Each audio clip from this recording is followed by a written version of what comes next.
자, 이제 우리는 요나가 물고기 뱃속에서 하나님께 기도하는 장면으로 들어갑니다.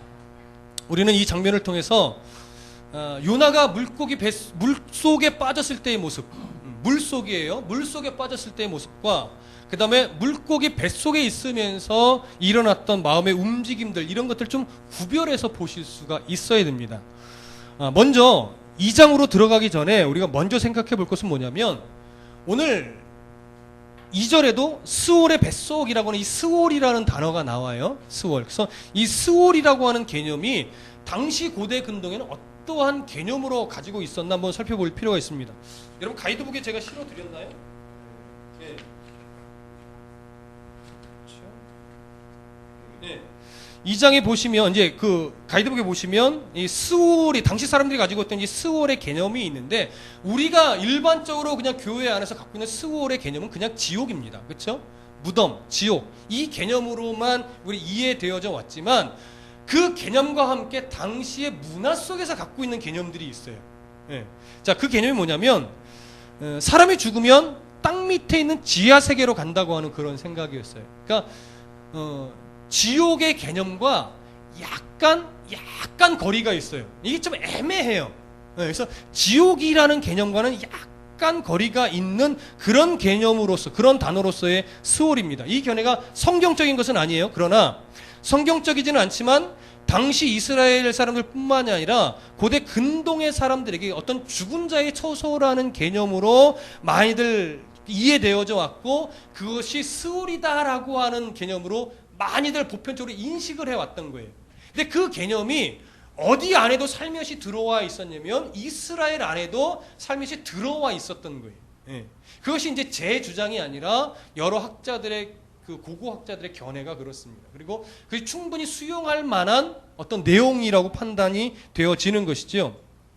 그래서 어느 단계까지 갔냐면, 선한 사람이든 악한 사람이든 죽으면 일단 이 죽은 자의 처소 스올로 간다라고 생각하는 거예요. 그러니까 스올로 간다라고 하는 개념이 이제 어떻게 가냐면 지옥의 변방쯤으로 이해하는 거죠.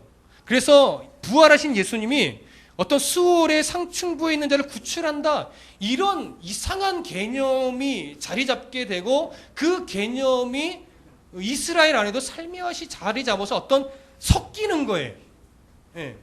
그러니까 스올 하면 분명히 성경에서는 거의 지옥, 무덤, 이 개념으로 들어가는데, 그 문화 속에서는 그것과 함께 섞여가지고 지옥의 변방, 처소, 이 정도, 이런 개념으로 살며시 들어와 짬뽕돼서 그렇게 이해하는 사람도 있고 바르게 이해하는 사람도 있고 막 섞여 있는 거죠. 근데 오늘 요나의 이야기를 잘 들어가다 보면 어느 쪽으로 살짝 요나가 기울어지냐면 죽은 자의 처소처럼 이해하는 이런 느낌을 받을 수가 있어요. 이런 개념이요, 당시에만 있었던 것이 아니라 이 역사를 거슬러 오면서 다른 나라에도 있었고, 이게 요즘에도 있더라는 것을 제가 참 놀랐습니다. 지금도 제 방에 보면 소책자가 하나 있는데, 이제 안산에 있는 어떤 교회에서 이렇게 소책자가 날라온 거예요. 이제 사람이 손으로 프린트해서 이제 제본을 한 책인데, 제목이 이거예요. 천국과 지옥의 간증. 제가 막 긍정적으로 받겠습니까? 부정적으로 받겠습니까? 긍정적으로? 부정적으로 보죠. 일단 선입견이. 뭔 놈의 천국과 지옥이야. 그쵸? 그런, 그걸 보았다고? 뭐 이런 식의. 그래서 이제 슬며시 이제 제가 서치해서 보듯이 이렇게 슬쩍 넘어가서 보는데, 거기 이런 단어가 있는 거예요. 천국과 지옥은 분명히 있습니다. 이건 아멘이죠. 아멘 아니세요? 그쵸? 천국과 지옥은 분명히 있습니다. 그러면서 하는 소리가 뭐냐면, 지옥은 땅 및 지구 중심부, 지구 정중앙에 자리 잡고 있습니다. 여기서부터 이제 그렇구나. 이건 딱 감이 오는 거죠, 그렇죠? 그러면서 이제 그가 본 천국, 그가 본 지옥에 대해서 이야기를 하는 거예요. 여러분, 늘 말씀드려서 여러분 딱 이해를 하고 계시지만, 천국과 지옥을 하나에 보여주실 수 있으십니까, 없으십니까? 없어요? 하나님이 보여주실 수 있지요. 네. 그리고 옛날에는 보여주셨을 거예요. 그걸 부인하지는 않습니다. 그러나 오늘날 하나님이 천국과 지옥을 보여주실 이유가 있습니까? 특별히 한국 땅에서 천국과 지옥을 통해서 믿음이 자라게 하고 믿음이 성장해야 한다면 성경이 필요가 있어요, 없어요? 성경이 필요가 없어요. 하나님이 성경을 완성하여 우리에게 정경으로 주신 이유는 뭐냐면 성경에 필요한 계시도 있고 성경에 우리가 필요한 메시지가 다 있고 봐야 할 환상도 성경에 이미 다 있는 거예요. 그렇기 때문에 성경 이외에 뭐 구원을 위한 때로는 어떤 성장을 위한 또 다른 무언가가 필요하지 않는 거예요. 그러나 하나님의 어떤 특별한 의지와 계획 속에서 환상도 계시도 신유도 뭐 방언도 뭐 통변도 있을 수는 있습니다. 그러나 이제 한국 땅에서는 복음이 충만하고 말씀이 충만한 때이기 때문에 한국 땅에서는 이제 하나님이 주실 이유가 없는 거죠. 그런데도 아직까지도 성경보다 그게 더 의지가 되고 그게 더 우선순위에 있는 자들이 너무 많이 있어서 그게 좀 안타까운 거예요. 그러다 보니까 굳이 안 봐도 될 천국을 자꾸 보고 굳이 안 봐도 될 지옥을 굳이 보는 거죠. 아까도 우리 사랑애기 형님하고 그런 얘기를 잠깐 오면서 이렇게 나눴는데 저번 시간에도 수요일에도 그런 말씀 드렸는데 여러분 천국과 지옥의 어떤 상급이 영광의 가치로 스테파노스라고 하는 그런 영광의 면류관의 개념이 아니라 큰 집 작은 집 대궐과 어떤 작은 집의 개념이고 부끄러운 구원을 받으면 깃털 모자를 쓰는 이런 개념이라면 그게 천국이에요? 구원에 있어서 초라한 구원이 있습니까? 우리의 행위가 구원에 어떤 영향을 미친다면 초라한 구원이 있을 수 있죠. 그러나 구원에 있어서는 우리의 그 어떠한 행위도 업적도 작용을 하지 않습니다. 오로지 구원은 나의 어떠함이 아니라 나를 사랑하신 하나님의 사랑에 기인하여 예수 그리스도의 대속죄로 죽으신 죽음과 부활로 인하여 우리가 얻는 것이죠. 그 다음에 하나님이 우리의 수준에 맞게 하나님이 원하시는 수준에 끌어올리기 위해서 섭리해 주시는 것뿐이지 그것으로 인해서 우리가 천국 가서 어떤 보상의 차원으로 큰 집 작은 집의 구분이 있다면 천국이라고 말할 수 없습니다. 모든 구원이 다 영광스러운 구원이에요. 초라한 구원이란 있을 수 없습니다. 우리 그 개념이 정확하게 바뀌셔야 돼요. 아유 저런 인간이 구원받아? 분명히 초라한 구원일 거예요. 하나님을 업신여기는 거예요. 하나님 그 사람 얼마나 사랑하십니까? 그를 구원하기 위해서 누가 죽으셨어요? 그러한 자를 구원하기 위해서 예수 그리스도가 죽었어요. 부활하셨어요. 근데 그러한 자가 아니라요 나 같은 놈을 제가 요거 쌍시오 쓰고 싶은데 못 쓰는 거예요. 무슨 말인지 아시겠어요? 나 같은 놈도 구원하기 위해 예수님이 죽으셨는데 우리는 저런 인간이라는 자꾸 표현을 써요. 그러면서 천국과 지옥의 어떠한 자기의 우월성을 그걸로 증명하려고 덤벼든단 말이에요. 바리새인과 같은 겁니다. 부끄러운 구원이란 없습니다. 그런 어떤 천국과 지옥에 대한 개념이 이 당시에도 세상의 문화 속에 있는 개념과 살짝 섞여 들어간 모습을 우리가 요나서 2장에서 보게 되는 거지요. 그럼부터 우리가 조심을 해야 됩니다. 그러나 성경이 분명히 지지하는 것이 뭐냐? 스월은 지옥의 개념입니다. 분명히 죽어간 지옥의 개념으로 일단 이해를 하셔야 됩니다. 물론 어떤 상황에 따라서 다르게 쓰여지는 경우는 있지만 기본적으로 그것은 하나님과의 영원한 단절되어 가는 것입니다. 어디가 지옥이냐? 불구덩이가 지옥이 아닙니다, 여러분. 하나님과 단절된 곳이 지옥입니다. 이 땅에서 살아도 호의호식하며 높은 자리에서 살아도 배 떵떵거리며 배 두들기며 살아도 하나님과 관계없이 사는 자는 어디를 사는 거예요? 지옥을 사는 겁니다. 다만 떵떵거리니까 뭘 인식을 못하는 거예요? 내가 지옥을 살고 있다라고 하는 인식을 못하는 거예요. 힘들어 죽겠지만 왜 내 인생은 맨날 풍랑과 거친 파도와 같은 인생이냐라고 우리가 하소연할 수는 있으나 내가 주님과 함께 오늘도 손 맞잡고 걸어가고 있다면 이 땅의 사람들은 아유 지옥 같은 인생이네 라고 낮춰 말할 수 있지만 그 사람은 지금 뭘 사는 거예요? 천국을 사는 거예요. 그 사람이 온전히 이제 영원히 하나님과 함께 동행하는 곳이 어디예요? 그곳이 천국이에요, 여러분. 그것이 성경에서 약속하고 있는 새하늘과 새 땅입니다. 에덴 동산과 같을지 어떠한 모습일지 지구가 갱신되는 것인지 새로운 것에 다시 하나님이 창조하시는 것이 알 수는 없으나 하나님이 약속하셨습니다. 새하늘과 새 땅 그곳에서는 하나님과의 단절함이 없이 이제 영원토록 산다라고 하는 것이죠. 거기서의 행복이 어떤 행복인지 알 수 없습니다. 신앙이 좀 어릴 때는 기쁨과 슬픔이 없으면 재밌을까? 기쁨이 기쁨인 이유는 슬픔이 있기 때문에 기쁨이 기쁨인 줄 아는 건데 좀 복잡하신가요? 기쁨이 기쁨인 이유는 슬픔이 있기 때문에 기쁨인 거예요. 그렇죠? 기쁨이 있기 때문에 슬픔이 슬픔인 것을 아는 거죠.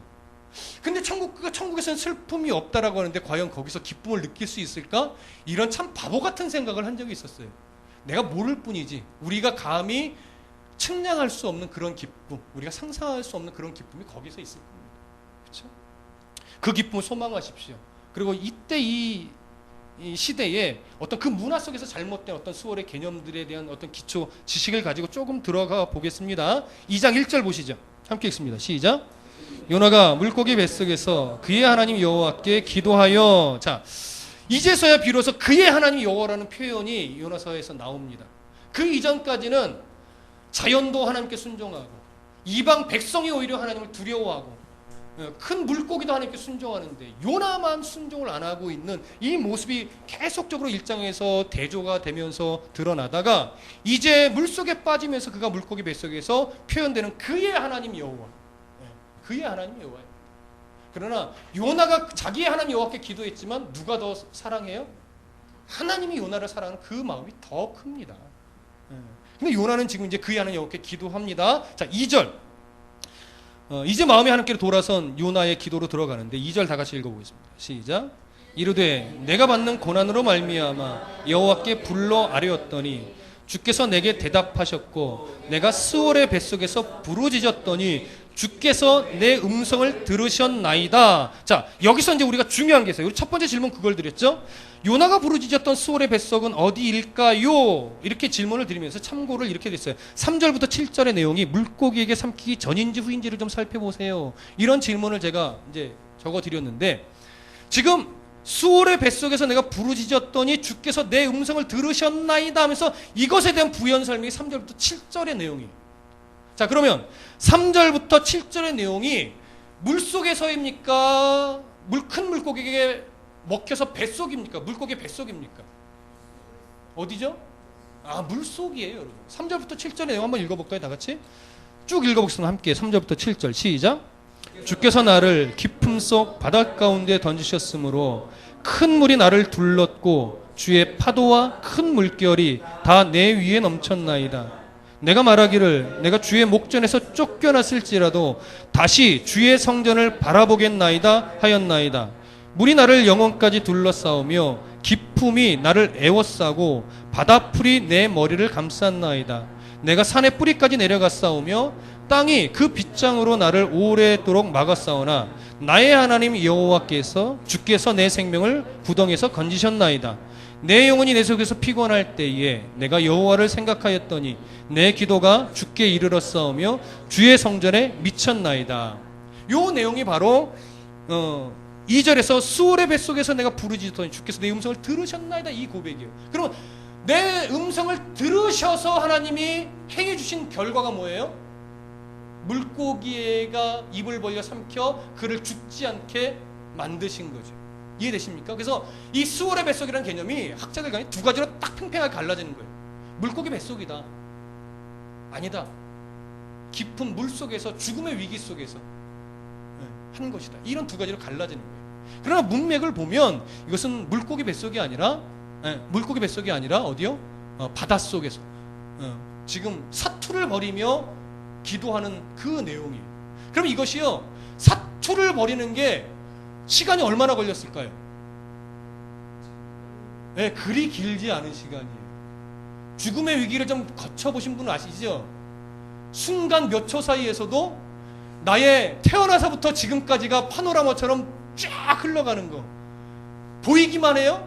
기도도 나오죠. 막 때로는 그 옛날 아빠의 음성도 들리고 엄마의 음성도 들리고 나를 화나게 했던 어떤 사람의 소리도 들리고 내가 마음 설레며 사랑했던 첫사랑 그 누군가의 얼굴도 떠오르고 수없는 파노라마 그 순식간에 쫙 지나가는 거예요. 여러분 지금 3절부터 7절은 막 망망대해에서 막 수시간을 막 걸쳐서 이런 식의 개념이 아니라 얼마나 걸렸는지는 알 수 없습니다. 그러나 몇 초일 수는 없겠죠. 네.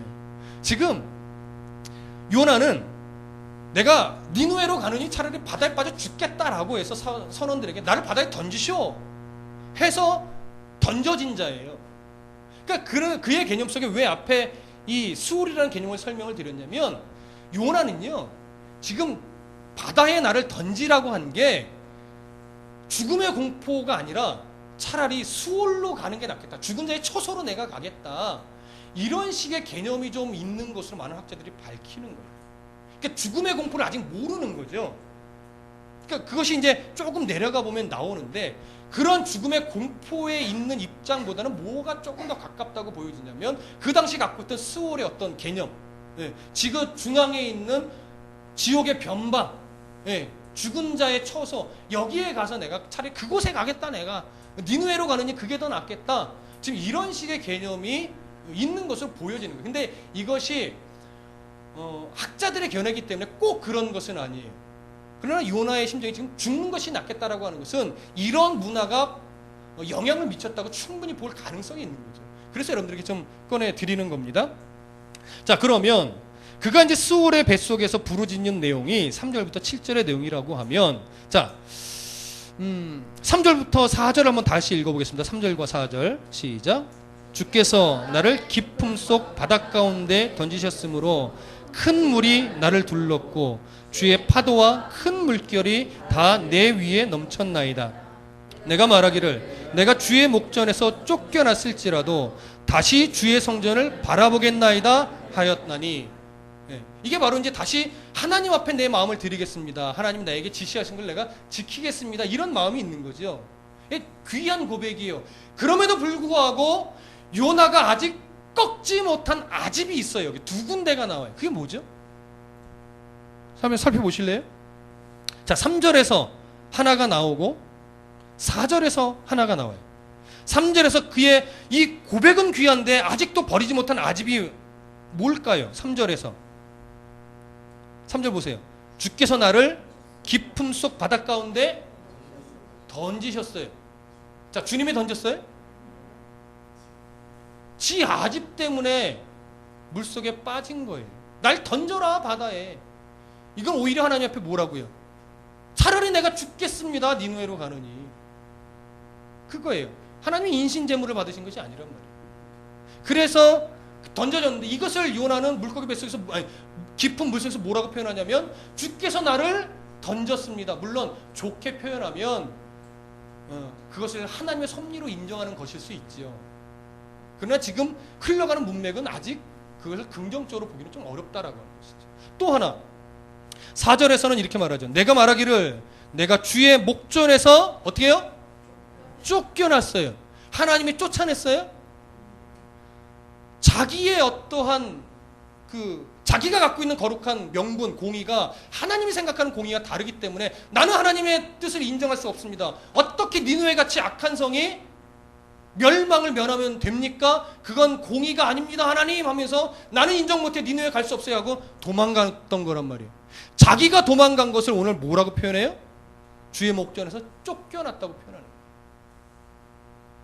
이게 아직 요나가 해결되지 않은 그 아집이에요. 그게 살아요. 그럼에도 불구하고 하나님이 그의 기도를 들으시죠. 왜? 하나님이 애초에 요나를 죽이고자 하는 의지가 있어요, 없어요? 없으니까 죽고 싶은데 죽어요? 아니, 못 죽어요. 참 끈질기게도 하나님이 안 죽이시는 거죠. 물속에 가라앉았다가도, 이건 제가 그냥 우습게 표현하는 건데, 물속에 꼬르륵 할 만하면, 예를 들어 이 애니메이션처럼 표현하면 발 밑에 누가 올까요? 거북이가 와서 들어 올리겠죠. 이건 재밌는 상상이에요. 그냥 물속에 빠져 또 죽을 만하면 또 뭐가 와서 올리고, 그러면서 하나님께 계속 기도하게 안 죽이시는 거야. 하나님 죽일 의지가 없으시거든. 자, 그러는 가운데 이제 요나의 고백이 이겁니다. 5절 함께 읽어봅니다. 시작. 물이 나를 영혼까지 둘러싸우며 기품이 나를 에워싸고 바다풀이 내 머리를 감쌌나이다. 자, 여기서 중요한 것은 뭐냐면, 주의 5절에서 물이 나를 영혼까지 둘러싸우며 이렇게 말합니다.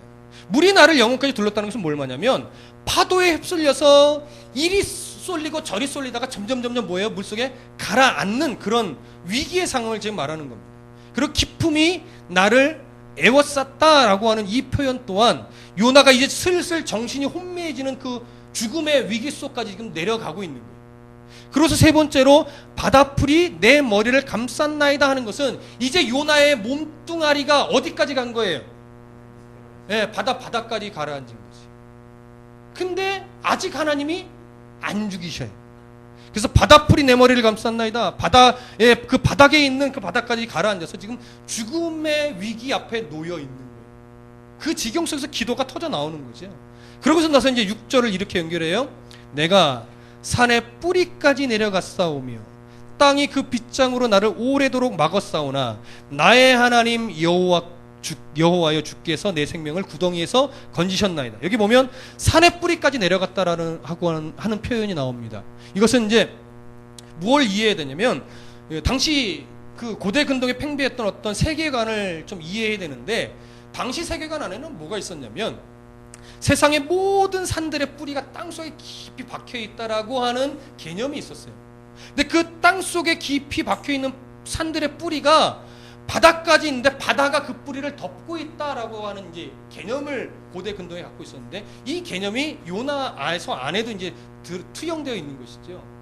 그러니까 요나가 깊은 바닷속에 빠져 있으면서 그 문화를 반영을 해서 이런 표현이 나오는 거예요. 산의 뿌리까지 내려갔다니까요. 산의 뿌리를 덮고 있는 바다 밑바닥에서 내려갔다라고 하는 그런 표현이죠. 또 하나, 땅이 그 빗장으로 나를 오래도록 막았사오며 이렇게 표현합니다. 이것 또한 마찬가지로 당시 수월이라는 개념의 죽은 자의 처소, 이 개념이 어떤 식의 개념으로 그 이방 땅이나 이 고대 근동의 문화 속에서 개념으로 자리 잡고 있었냐면, 죽은 자의 지하 세계가 7빗장으로, 그 문이 7빗장으로 막혀 있어서 아무도 거기서 나오지 못하도록 7개의 문빗장이 딱 막고 있다, 이런 개념이 있었어요. 그러니까 그런 개념이 반영이 되어서 요나가 이렇게 표현합니다. 땅이 그 빗장으로 나를 오래도록 막았사오며. 그러니까 뭡니까? 죽은 자의 그 지하 세계가, 죽음이 나를 붙잡고 끈덕지게 붙잡고 있다, 뭐 이런 식의 지금 이해를 갖고 있는 거죠. 그러니까 얼마나 지금 긴급한 상황인지, 죽음의 문턱에서 그가 별의별 생각이 다 드는 거죠. 우리가 그런 것들을 보게 됩니다. 그러고 나서 이제 나의 하나님 여호와여 주께서 내 생명을 구덩이에서 건지셨나이다, 이렇게 말을 합니다. 그러면 여기서 내 생명을 구덩이에서 건지셨나이다, 이건 어떤 상황을 묘사한 걸까요? 바로 물고기가 삼킨 거죠. 그때. 그렇게 하나님이 요나를 고통 가운데 내버려 두시는 거예요. 왜? 깨달아야 되니까, 알아야 되니까, 느껴야 되니까. 그리고 이제 죽음의 거의 막바지 문턱에서 하나님의 물고기를 통해서 그를 삼켜서 그의 육신이 죽지 않게 살려내는 겁니다. 자, 그것이 이제 마지막 그 표현이지요.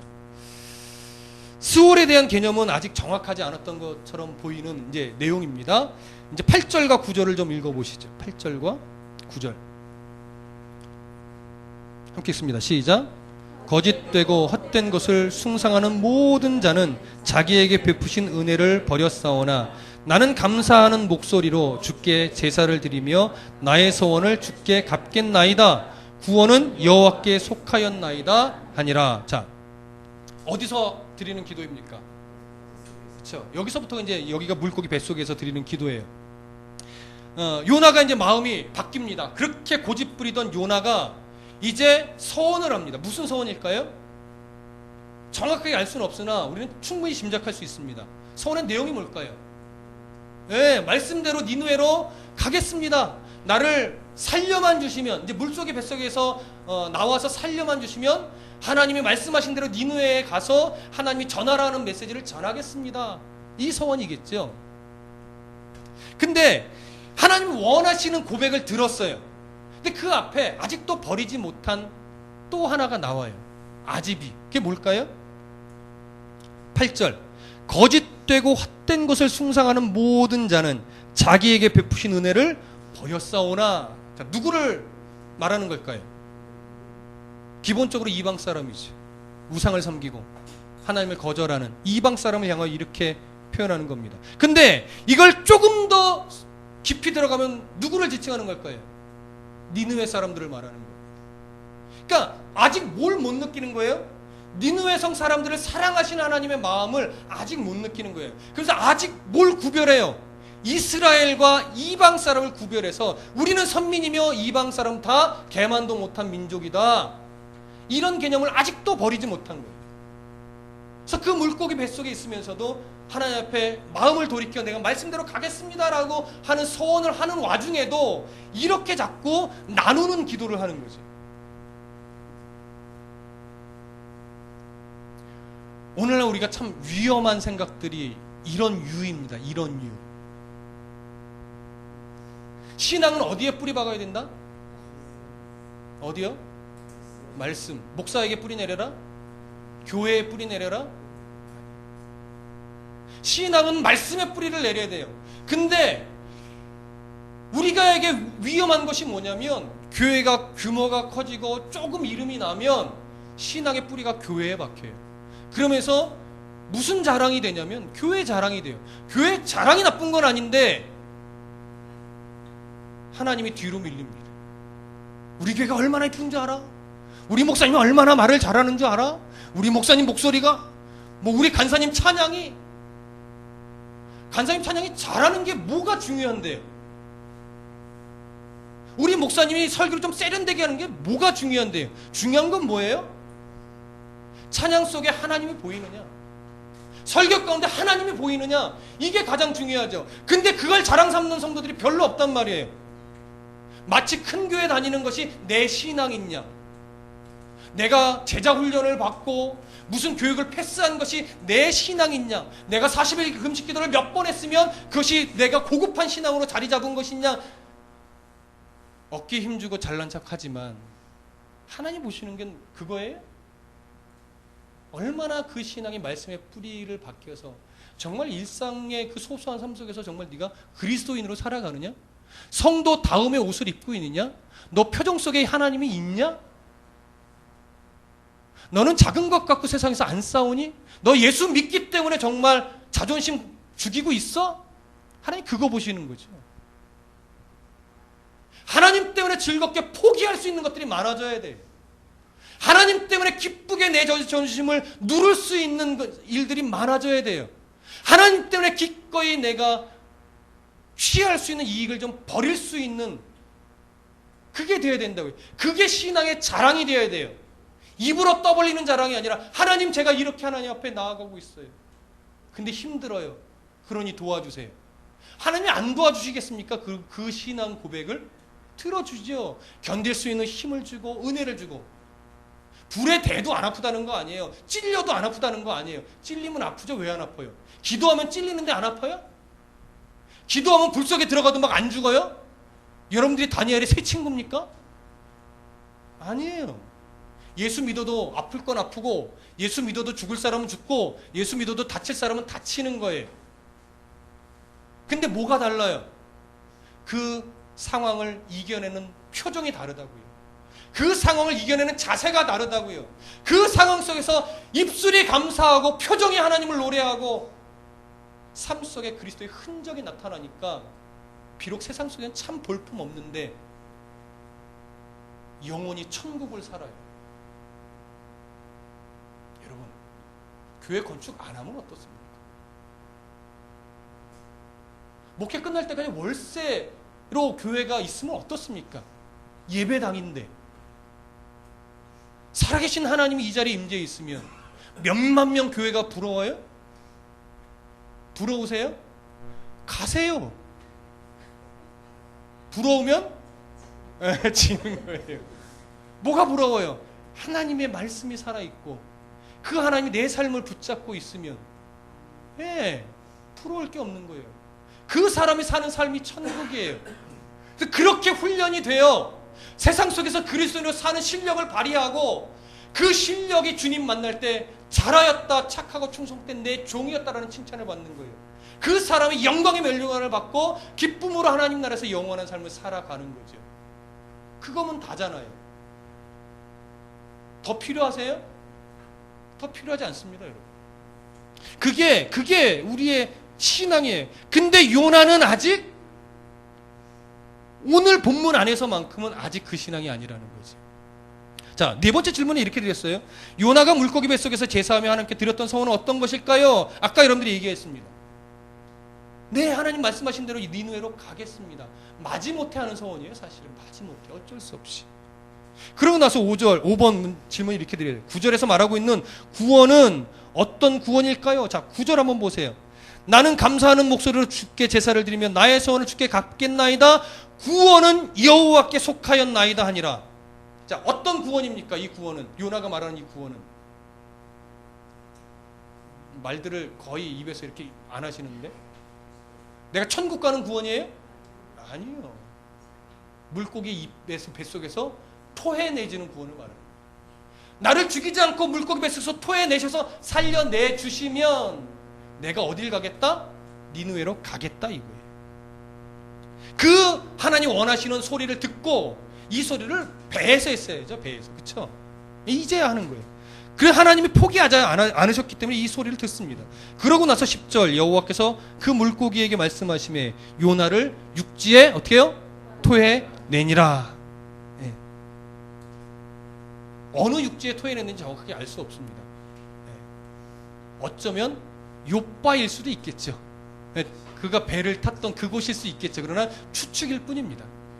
그리고 며칠 만에 토해내졌어요? 왜 3일일까요? 아우, 잘 보셨네, 간사님. 보통은 예수님의 그 죽은 지 3일이기 때문에 그렇다라고 말하기는 해요. 배제할 수는 없지만 그것은 후에 예수님이 그렇게 적용하신 거고요. 상황적으로 보면 간만큼 온 거리예요. 그 물고기가 토해내어질 육지까지 오는 거리가 3일이었을 것으로 보는 게 제일 무난합니다. 그렇게 보는 것이 멋있습니다.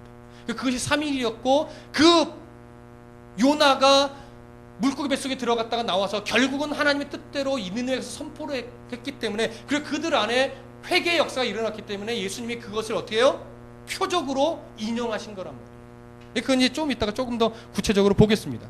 그러면서 이제 요나는 결국 사명의 길을 걸어가게 되는데 이제 우리가 3장으로 들어갑니다. 우리 3장을 쭉 읽어보겠습니다. 10절까지밖에 없으니까요. 3장을 읽는데 우리 교독합니다. 여호와의 말씀이 두 번째로 요나에게 임하니라 이르시되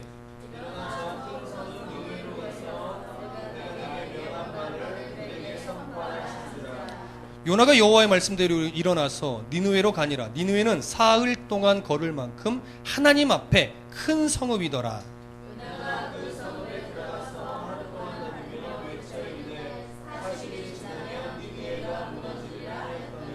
니느웨 사람들이 하나님을 믿고 금식을 선포하고 높고 낮은 자를 막론하고 굵은 베옷을 입은지라.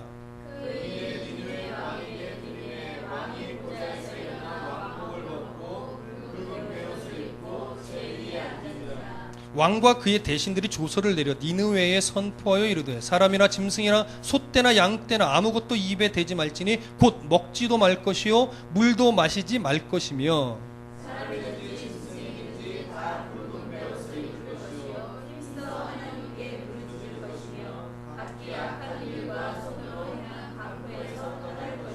하나님의 뜻을 돌이키시고 그 진노를 그치사 우리가 멸망하지 않게 하시리라. 그렇지 않을 줄을 누가 알겠느냐 한지라.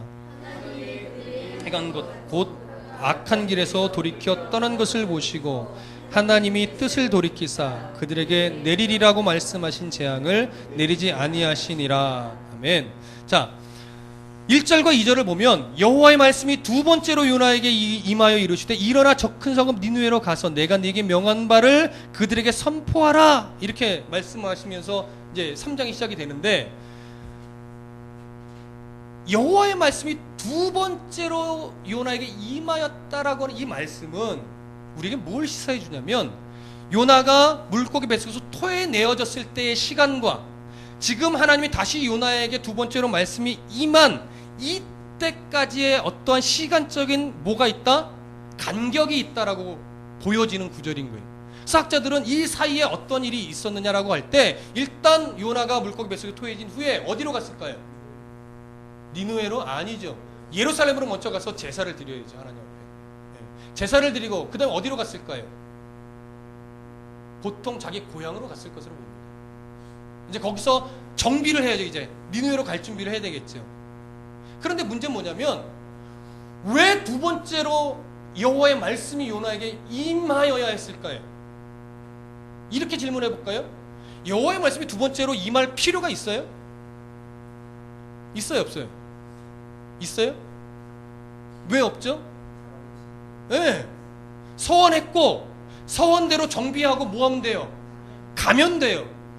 그런데 여호와의 말씀이 두 번째로 임했다는 걸 강조하여 표현하고 있어요. 왜요? 안 가니까. 무슨 말씀인지 아시겠어요? 가면 되는데 하나님이 기다리시는데 지가 약속해놓고 뭐해?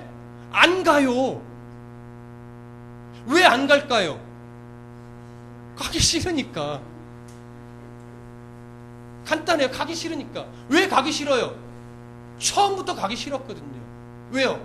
니느웨는 아수르의 수도이며 아수르는 이스라엘을 공격하고 조공을 바치게 만들고 맨날 압제하고 이러던 원수의 나라예요. 다만 여로보암 2세 때 하나님이 조금 강력하게 해주셔서 전쟁만 없었을 뿐이지 아직도 이스라엘의 제일 위협이 되는 나라예요. 그래서 한 60여 년이 지나면 722년에 멸망당한다고요. 아수르에 의해서. 그러니까 니느웨가 멸망당하지 않고 회복하면 가장 위험한 나라가 어딜까요? 이스라엘이에요. 그러니까 이 니느웨가 강성해지는 것이 좋아요? 요나 입장에서 싫어요. 그건 당연한 거예요, 여러분. 일본 나라가 아주 부강해져서 세계 1위 나라가 되는 걸 우리나라 사람이 누가 좋아하겠습니까? 여러분 좋아요?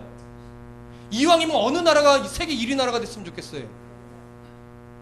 근데 왜 우리나라여야 되는 거예요? 그쵸? 그럴 이유는 없는데 우리는 우리나라가 미국을 넘어섰으면 좋겠죠. 하나님도 원하실까요? 원하셨으면 좋겠죠. 요나도 마찬가지라고 해요. 좀 심했을 뿐이지 요나도 마찬가지. 막상 소원을 했고 그래서 살아나왔고 제사하고 고향으로 내려서 정비를 하고 나서 보니까 다시 그 마음이 들어서 가긴 가야겠는데 가고 싶지 않은 거예요. 머뭇거리고 있죠. 그러니까 하나님 어떻게 해요? 또 나타나셔서 너 간다 놓고 안 가너? 이렇게 나타나시지 않고 아무 일 없었다는 듯이 다시 일어나서 뭐라고 말씀하십니까? 일어나라. 저 큰 성읍 니느웨로 가라. 내가 네게 명한 바를 그들에게 선포하라. 그냥 아무 일 없었다는 듯이 처음처럼 또 명령을 주시는 거예요. 자, 첫 번째 질문 이렇게 드렸어요. 하나님께서 요나에게 두 번째로 말씀을 주실 때 요나의 불순종에 대해서 전혀 책망하지 않으신 이유는 무엇일까요? 여러분들은 어떻게 정리를 하셨습니까? 기본적으로 이것은요, 요나에 대한 하나님의 오래 참으심입니다. 그리고 요나의 불순종에 대한 하나님의 뭐예요? 용서입니다. 그것을 통합적으로 말할 수 있는 건 뭘까요? 요나에 대한 사랑입니다. 사랑이에요. 그가 불순종을 해도 사랑해요. 그가 우상을 섬겨도 하나님은 변함없이 사랑해요. 왜? 하나님은 끝끝내 설득하실 거니까. 하나님 포기하지 않으실 것이기 때문에. 그를 죽음의 자리로 내몰지 않으실 것이기 때문에. 그래서 요나에게 아무 일 없었다는 듯이 어떻게 해요? 부르시는 거예요. 다시 가라고. 요나가 이제 안 갈 수 있을까요? 안 갈 수 없죠. 3절 다 같이 읽습니다. 시작. 요나가 여호와의 말씀대로 일어나서 니느웨로 가니라. 니느웨는 사흘 동안 걸을 만큼 하나님 앞에 큰 성읍이더라. 자, 제가 두 번째 질문을 조금 잘못 드렸어요. 사실은 필요한 내용이긴 한데 요나서 4장 11절에서 좌우로, 여기 제가 가이드북에는 그거 빼먹지 않았나요? 요나서 4장 11절이라는 말도 빼먹은 것 같은데 있어요? 예. 갑자기 요나서 4장 11절에 나온 이유는요, 원래 뒤에 있을 것이 앞으로 온 건 아닙니다. 필요한 내용인데 원래는 질문을 본 구절에서 좀 드렸었는데 이렇게 좀 뜬금맞게 나왔어요. 그래도 필요합니다. 4장 11절 지문이 이래요. 요나서 4장 11절에서 좌우를 분별하지 못하는 자는 누구를 말하는 것일까요? 이렇게 질문을 드렸어요. 요나서 3장 3절은 이렇게 되어 있죠. 사흘 동안 걸을 만큼 하나님 앞에 큰 성읍이더라. 그리고 4장 11절은 하물며 이 큰 성읍 니느웨에는 좌우를 분별하지 못하는 자가 12만 명이요 가축도 많이 있나니 내가 어찌 아끼지 아니하겠느냐 이렇게 말하는데, 우리가 먼저 이해해야 될 것은 뭐냐면 여기 좌우를 분별하지 못하는 자는 누구를 말하는 거냐 이거예요. 원래 이 표현은요 어른 성인을 말하는 것이 아니라 신발의 좌우를 구별하지 못하고 맨날 아이들 거꾸로 신잖아요. 그런 아이를 말하는 거예요. 근데 그러다 보니까 그런 아이가 12만 명이다라고 이해를 하면 니느웨 성 사람들은 대략 몇 명이 될까요? 100만 명 정도가 돼요. 그렇게 계산을 해보면 조금 더 큰 아이, 남자, 여자, 어른, 그러니까 이렇게 되면 분별하지 못한 어린 아이라면 여기도 숫자는 남자 아이만 또 기록했다라고 또 보게 되는 거예요. 그렇게 되다 보면 어떻게 돼요? 한 100만 명이 가요. 근데 아까 오전에 말씀드렸지만 당시 현재까지 밝혀진 고고학적 근거의 자료에 의하면 니느웨 성은 몇 평 정도? 220만 평 정도. 안산시 상록구가 몇 평? 기억력 좋으시네. 1700만 평이에요. 대략 7분의 1 정도가 작습니다. 그런데 문제는 뭐냐면 현재 상록구의 인원은 몇 명일까요? 37만 명 정도 됩니다. 현재 상록구 인원이. 그런데 현재 상록구가 1700만 평에 32만 명 정도, 37만 명 정도가 살아가는데 이게 면적이 7분의 1이나 작은데 거기에 100만 명이 살아요? 그건 좀 무리예요. 못 사는 건 아니지만 무리죠. 좀 무리예요.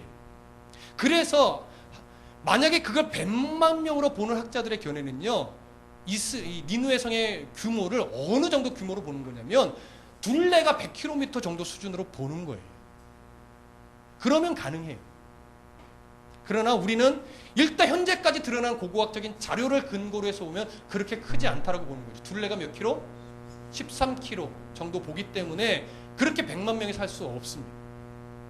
그렇기 때문에 이 기준으로 볼 때 이 기준을 지지하는 학자는 어떤 개념을 베푸느냐, 여기서 말하는 좌우를 분별하지 못하는 자는 뭐냐면 그렇게 신발도 좌우로 거꾸로 신는 것처럼 영적으로 어린 자, 하나님을 뭐예요? 모르는 자죠.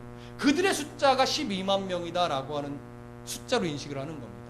그 개념으로 보면 일단 니느웨 성의 전체 인구가 12만 명으로 보여지는 거예요. 그러면 사실 얼추 계산이 맞습니다. 틀릴 수도 있지만 현재까지 밝혀진 자료에 의하면 그것이 옳은 것으로 보여집니다.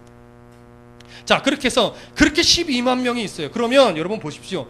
12만 명 정도, 니느웨의 인구가 오늘 본문에 있는 것처럼 12만 명 정도라면 이것도 결코 작은 숫자가 아니에요. 그러니까 보십시오.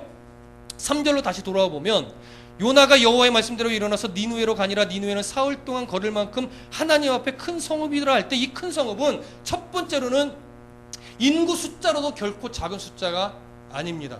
그냥 그것만 있는 것이 아니라 그 인원수가 4장 11절에서 뭐라고 말해요? 내가 어찌 아끼지 아니하겠느냐. 하나님이 그 영혼을 바라보는 가치, 중요성에 있어서도 하나님이 올 때는 결코 작은 성읍이 아니라고 하는 거예요. 자, 다드림교회 작은 교회입니까? 자신이 없으세요? 작은 교회예요? 인원수로 몰아붙이면 작은 교회일 수 있으나 하나님이 주신 은혜와 그 말씀이 주는 풍요로움을 기준으로 보면 작아요? 엄청나게 큰 교회죠. 좀 약한가요? 엄청나게 큰 교회죠. 저만 자신 있는 것 같아요. 정말이에요. 정말이에요. 엄청나게 큰 교회죠. 오늘 하나님의 시각으로 바라보면 엄청나게 큰 성읍이에요. 엄청나게 큰 교회란 말이에요. 그렇기 때문에 거기에 있는 영혼들을 하나님의 시선으로 동일하게 안타깝게 바라보면 구석구석 찾아가서 하나님의 말씀을 어떻게 해요? 전해야 돼요. 그렇게 전하면 니느웨 성은 면적으로는 엄청나게 큰 곳은 아니지만 하루면 돌 수 있는 거리기는 하지만 복음을 전하는 자의 하나님의 시선으로 그 땅을 바라보고 복음을 전하는 자로서 돌아다니면 하루 만에 돌 수 없습니다. 그래서 3일길이에요, 여러분. 단순하게 크기로 3일길을 보면 이 요나서가 갖고 있는 큰 문맥에서 조금 벗어난다고 볼 수 있습니다. 그래서 3일길, 3일을 전해야만이 그래도 하나님의 마음을 증거할 수 있는 땅이에요. 근데 요나는 니느웨 성을 누구의 시선으로 바라봐요? 하나님의 시선으로 봐요? 아니요. 자기 기준, 자기 시선으로 봐요. 그래서 3절을 잘 보시면 사흘 동안 걸을 만큼 누구 앞에 큰 성읍이에요? 사람 앞에 아니에요. 하나님 앞에 큰 성읍이에요. 하나님이 보실 때 귀하고 가치 있고 소중한 큰 성읍이에요. 요나도 같은 마음을 품고 한 영혼 한 영혼을 바라보면서 하나님의 메시지를 증거했어야 돼요. 근데 그 마음이 없으니까, 마음은 없는데 전하기는 해야 되겠고, 그러니까 하루 동안 어떻게 해요? 대충 다니면서 전하죠. 그게 바로 4절의 말씀입니다. 다 같이 읽어보겠습니다. 시작. 요나가 그 성읍에 들어가서 하루 동안 다니며 외쳐 이르되 40일이 지나면 니느웨가 무너지리라 하였더니, 요나가 외쳤던 말은 아주 단순합니다. 뭐요? 40일이 지나면 니느웨가 무너질 겁니다. 물론 선지자는 자기 사견을 집어넣지 않습니다. 하나님이 말씀하라고 한 그 말씀대로만 증거하지 자기의 해석과 자기의 견해를 넣지는 않습니다. 그럼에도 불구하고 니느웨 성을 다니면서 40일이 지나면 여러분 멸망합니다, 이렇게만 전한다는 건 성의가, 이 성의로 표현하기는 조금 무리수가 있지만 그래도 그렇죠. 그렇죠? 그러나 요나는 마음이 없어요. 입술로는 멸망을 선포하지만, 그래서 회개를 요구하는 것 같지만 요나의 마음은 뭐예요? 내 말 듣지 말아라, 내 말 듣지 말아라. 40일 후에 제발 뭐해라? 무너져라. 그래야 누가 산다? 이스라엘이 산다. 그게 사실 요나의 심중에 있는 마음입니다. 그런데 문제는 거기에 있지 않아요. 문제는 뭐냐면 이제 니느웨 성에서 나타나는 반응이에요. 자, 5절 다 같이 읽어볼까요? 시작. 니느웨 사람들이 하나님을 믿고 금식을 선포하고 높고 낮은 자를 막론하고 굵은 베옷을 입은지라. 이게 가능한 일입니까? 상식적으로? 요나가 가서 한마디 던졌다고 이들이 스스로 운동이 일어나서 그 하나님을 믿어요. 그 말씀을 믿어요. 그리고 금식을 선포해요. 그리고 높고 낮은 자를 막론하고 굵은 베옷을 입어요. 왜 이게 불가능하냐면, 기본적으로 아수르 같은 이방 땅은요, 자기 신 앞에 어떠한 그 굴복하고 자복해서 뭔가 간절히 바라는 소원이 있거나 회개하는 이런 일이 있을 때 이런 풍습을 하지 않습니다. 재물을 잡고 춤을 추고 어떠한 자기의 외적인 뭔가를 열정을 보여요. 자해를 하기도 하고. 지금 여기서 말하고 있는 이 풍습은요, 이방인들이 주로 하던 풍습이 아니에요. 어디의 풍습이에요? 이스라엘의 풍습이에요. 근데 이들이 요나의 선포를 듣고 이스라엘의 풍습을 따라 하나님을 믿으며 금식을 선포하고 굵은 베옷을 입었다라고 하는 것은 뭐냐면, 니느웨 성 사람들이 요나가 하나님의 뜻을 선포할 때 그가 어디 사람인지 알았다 몰랐다? 알았다라고 하는 것이죠. 누구의 하나님, 어디 나라의 하나님인지 알았다라고 하는 거예요. 근데 그 말씀이 어떻게 해요? 인정이 됐던 거예요. 어떤 학자는 이렇게 말하기도 해요. 근거는 없는데 요나가 마음 없이 선포를 하는데 그때 갑자기 하늘에서 개기일식이 일어났다 이거죠. 네, 좀 말도 안 되는 얘기인데 그냥 우습게 들으세요. 하나님이 니느웨 성 사람들의 어떤 그 악함, 악랄함, 잔인함 이런 것들을 통해서 뭔가 회의감을 심어주셨다라고 하는 거예요.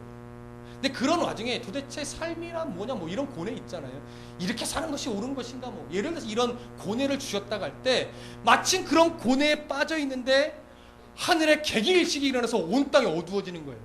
어두워지는데 갑자기 어떤 선지자 같은 사람이 나타나서 이스라엘 하나님이 이 니느웨의 악함을 40일 후에 멸망한다고 합니다. 그러니까 오전에 말씀드렸듯이 뭐가 딱 떨어져요?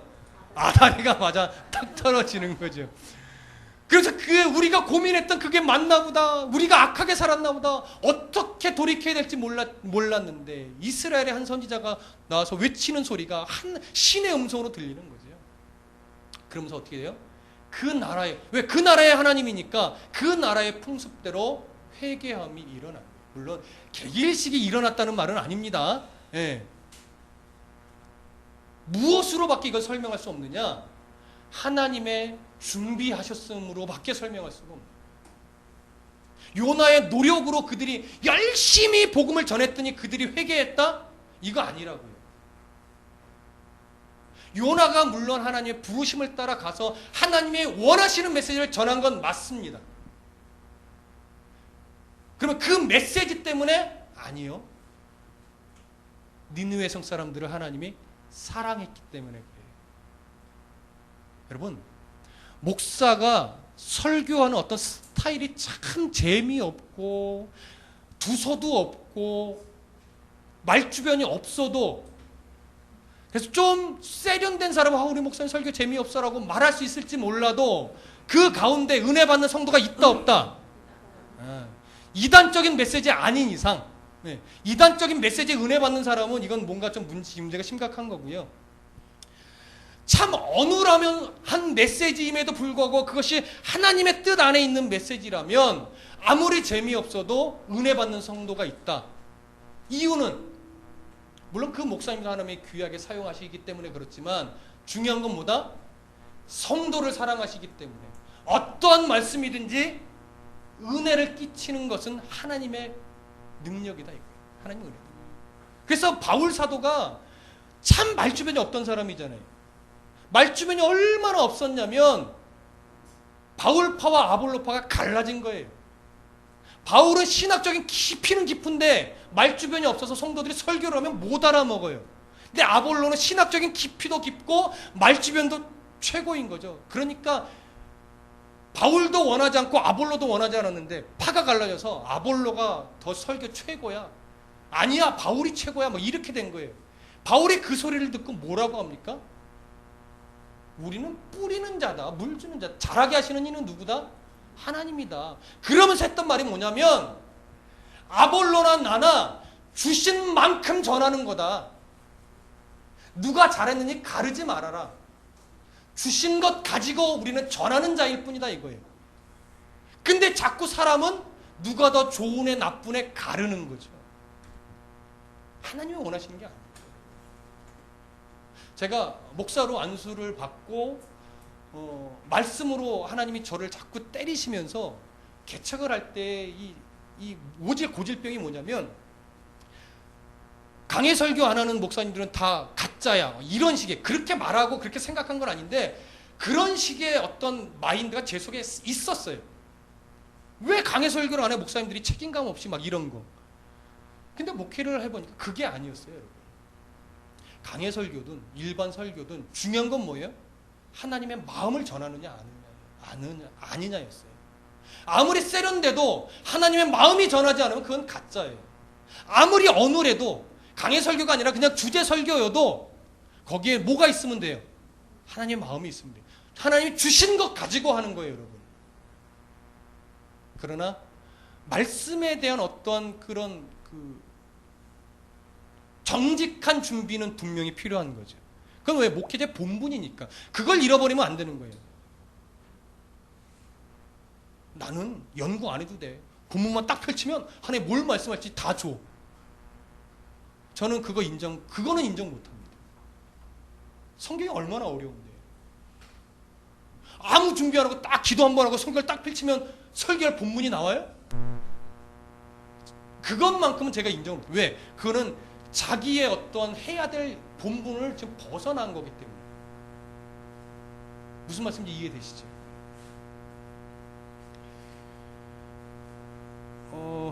어디서 여기 왔는지 잊어버렸어요. 자, 어쨌든 이 니느웨 사람들은요, 그 하나님의 어떤 만져주심이 있었고 예비하심이 있었기 때문에 요나가 와서 한마디 툭 던진 것에 반응을 보인 거예요. 그러니까 이것이 하나님의 예비하심이었고 준비함이었다라고 밖에는 설명할 길이 없는 거예요.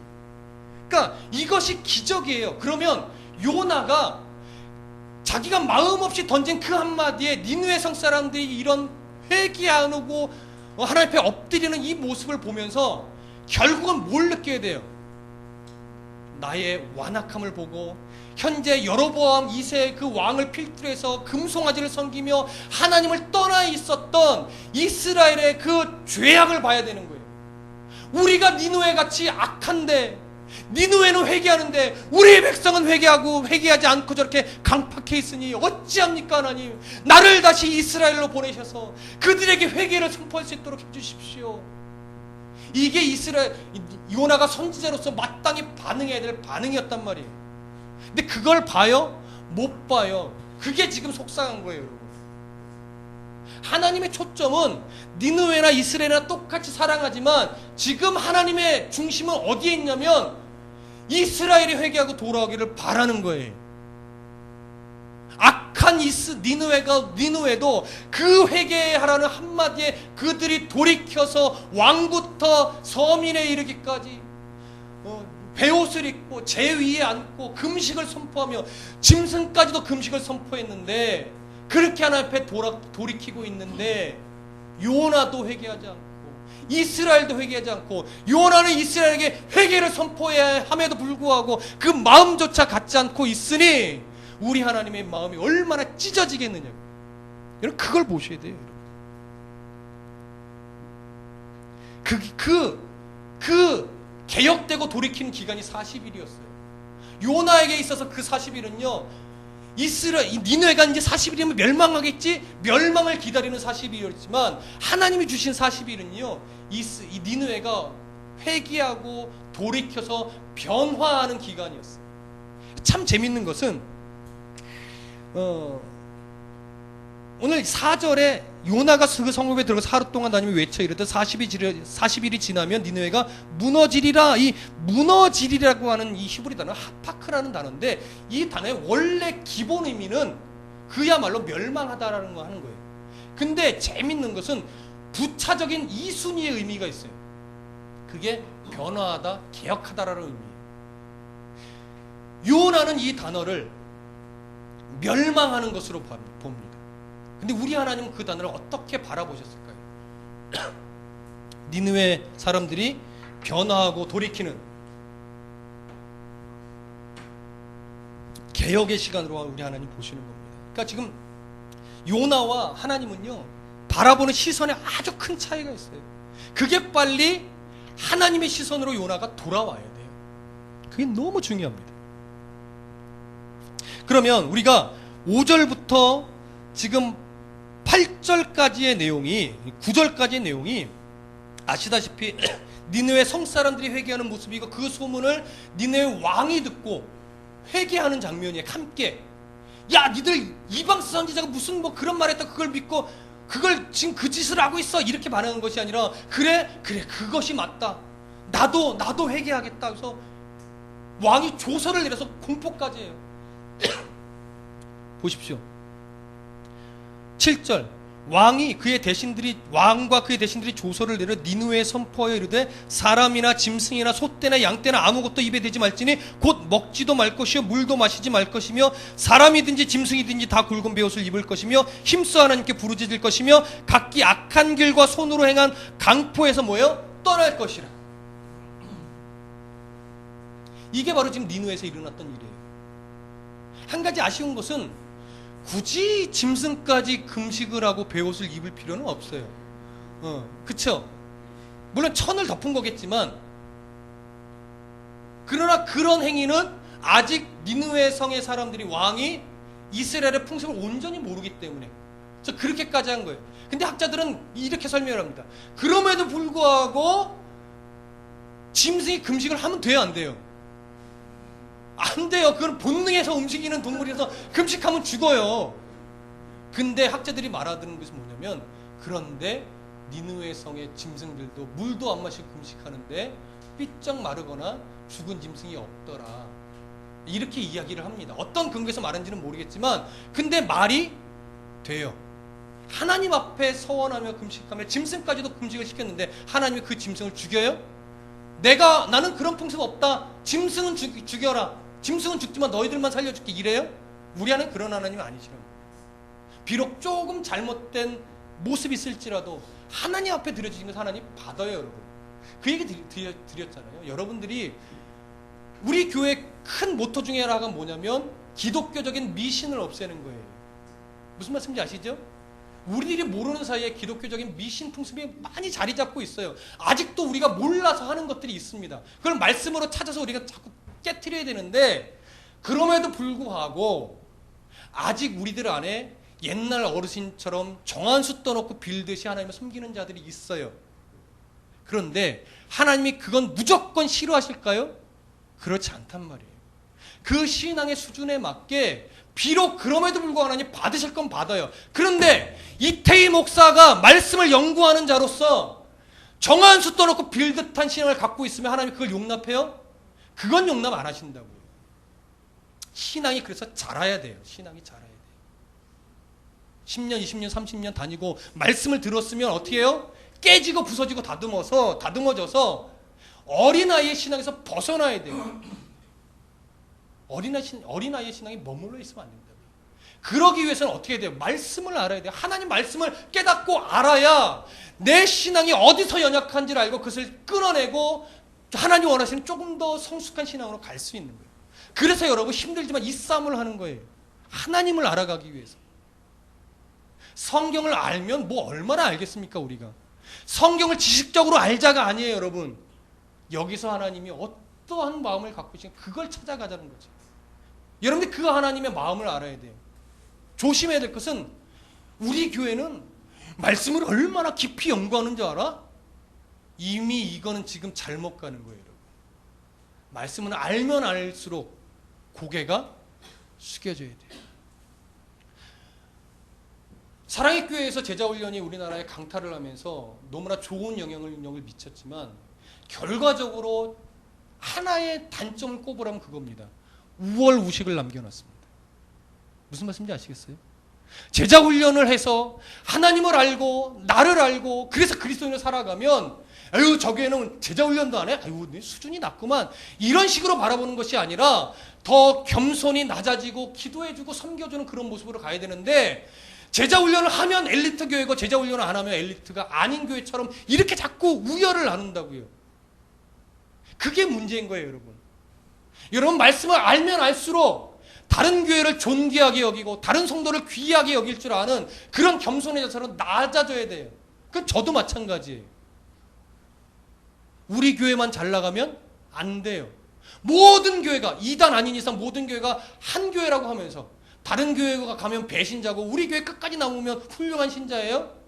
아니에요, 여러분. 하나님이 여러분들을 언젠가 보내실 겁니다. 다른 교회 여러분을 뿌리 내리지 못할 겁니다. 그때가 되면 어떻게 해요? 가셔야 돼요. 하나님 보내시는 곳에 가서 여기서 말씀을 훈련받았으면 거기서 말씀으로 훈련된 자답게 뭐 하셔야 돼요? 잘 섬기셔야 돼요. 하나님이 남기시면 남으셔야 되지만 보내시면 미련 두지 말고 가셔야 돼요.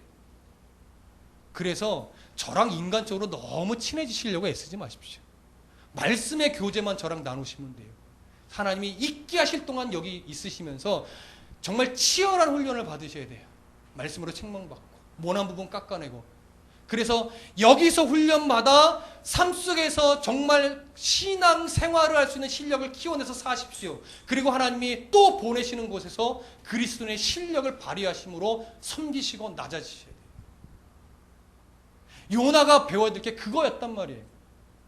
하나님이 니느웨 성 사람을 귀하게 보시면 요나도 그 성을 귀하게 보면서 우리나라 백성도 저렇게 하나님 앞에 돌아와야 되는데, 이 마음을 품어야 되는데 그 마음을 못 품는 아집이 아직 살아있는 거예요. 그게 속상한 겁니다, 여러분. 자, 10절. 자, 9절 10절 함께 읽습니다. 시작. 하나님이 뜻을 돌이키시고 그 진노를 그치사 우리가 멸망하지 않게 하시리라. 그렇지 않을 줄을 누가 알겠느냐 한지라. 하나님이 그들이 행한 것 곧 그 악한 길에서 돌이켜 떠난 것을 보시고 하나님이 뜻을 돌이키사 그들에게 내리리라고 말씀하신 재앙을 내리지 아니하시니라. 성경은 이렇게 표현합니다. 그들이 악한 길에서 어떻게 해요? 돌이켰기 때문에. 뉘우치기만 한 것이 아니라 뉘우친 만큼 삶의 행동으로 돌이켰기 때문에 하나님의 뜻을 돌이켰다고 말하고 있어요. 이 말은요, 여기 안에는 더 깊은 것이 들어있는 거예요. 하나님이 그들의 악함 속에서도 그들이 뜻을 돌이킬 때까지, 그리고 행실을 바꿀 때까지 하나님이 니느웨 성 사람, 당시 니느웨 성 사람들을 포기했다 안 했다? 안 했다. 그게 중요한 겁니다. 그들의 행위가 돌이켰기 때문이 아니라 하나님이 그들이 돌이키도록 끝까지 사랑하셨고 포기하지 않으셨고, 결국은 요나를 보내서 선포하고 돌아키게끔 하나님이 끝까지 그들을 붙잡고 있었기 때문에 그들이 돌이킨 거예요. 그것마저도 하나님이 기쁘게 보시고 멸망시키겠다라고 하는 하나님의 마음을 어떻게 해요? 바꾸신 거예요. 그 끈질긴 하나님의 사랑, 나를 불러내셔서 하나님 사람 만드는 그 끈질긴 사랑이 누구에게 있어요? 우리예요? 그럼 누구예요? 아직도 모르세요? 나에게 있죠. 그거 먼저 보셔야 돼요. 그 끈질긴 하나님을 포기하지 않는 그 사랑이 내게 있다고요. 그래서 오늘 여러분이나 저나 여기에 서 있을 수 있는 거예요, 여러분. 그것이 3장에서 말하는 겁니다. 오늘 우리가 3장을 정리하면서 우리가 하나님 앞에 놓치지 말아야 될 것, 하나님의 그 깊은 사랑을, 왜 니느웨 성 사람을 돌이키는지 그 의미를 볼 줄 아는 성도의 수준이 되셔야 돼요. 그래서 여러분들이 바르게 돌이키시면 여러분들 통해서 누가 살아날지 알 수 있어요? 알 수 없어요. 누군가가 살아난단 말이에요. 근데 내가 완악해 있으면, 요나가 완악해 있으면 이스라엘이 변해요? 안 변해요. 요나가 니느웨 성 사람들을 바라보고 요나가 돌이켜야 돼요. 그리고 이스라엘에 가서 선포하면 하나님이 또 뜻을 돌이키실 거예요. 근데 그게 안 되니까 60여 년이 지난 후에 어떤 일이 결과적으로 벌어져요? 아수르에 의해 북이스라엘이 멸망당한다고요. 주전 722년에. 요나가 이때 마음을 돌이키고 이스라엘에 가서 니느웨도 회개했는데 당신들도 회개된다고 선포하고 다녔으면 멸망당하지 않았을 수도 있을 겁니다. 이것이 안타까워요. 지금 부르신 하나님 앞에 여러분 나와 있어요. 중학생도 있고요. 오전부터 중학생들이 말씀 앞에 있어요. 이건 너무 소중한 거예요, 여러분. 여기서 어른들이 더 깊은 본을 보이셔야 됩니다. 말씀을 들은 것으로 끝나면 안 돼요. 변해야 돼요. 그리스도인다운 부모가 되셔야 돼요. 그러면 자녀들은 살아납니다. 그 자녀들이 살아나면 친구들이 살아나겠죠. 청년들이 살아나겠죠. 그럼 이 나라가 삽니다. 부모가 안 바뀌니까. 말만 교회 나가야 된다, 예배 잘 돼, 신앙 잘 드려야 된다 말은 하는데 정작 부모의 삶이 없으니까 자녀가 변하지 않습니다. 이것이 제가 갖고 있는 제일 큰 두려움 중에 하나입니다. 어떻게 보면 저희 자녀들이 믿음이 제일 없는 것 같이 보입니다, 요즘. 그러나 감사하죠. 왜? 하나님이 저희 자녀들을 포기하지 않으셨다는 걸 제가 아니까.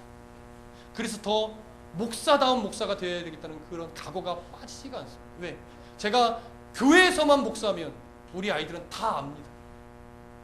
가정에서는 아빠요. 가정에서는 목사 아니에요? 가정에서도 목사죠. 목사의 권위를 내세우는 것이 아니라 목사 같은 아빠로서 가정에서 위치해야 되는데 집에서는 게으르고 안 씻고 말 함부로 하고, 교회에서는 거룩해야 됩니다, 뭐 어찌해야 된다 말해요. 집에 가면 맨날 널브러지고 안 씻고 막 이러면 아빠도 똑같아. 교회에서만 뭐 목사지 뭐. 신앙이 안 자랍니다. 여러분, 자녀의 신앙은 누구 책임이에요? 부모 책임이에요. 선지자가 변해야 돼요. 이스라엘이 변합니다. 그래서 우리 한 사람 한 사람이 소중합니다. 기도하겠습니다.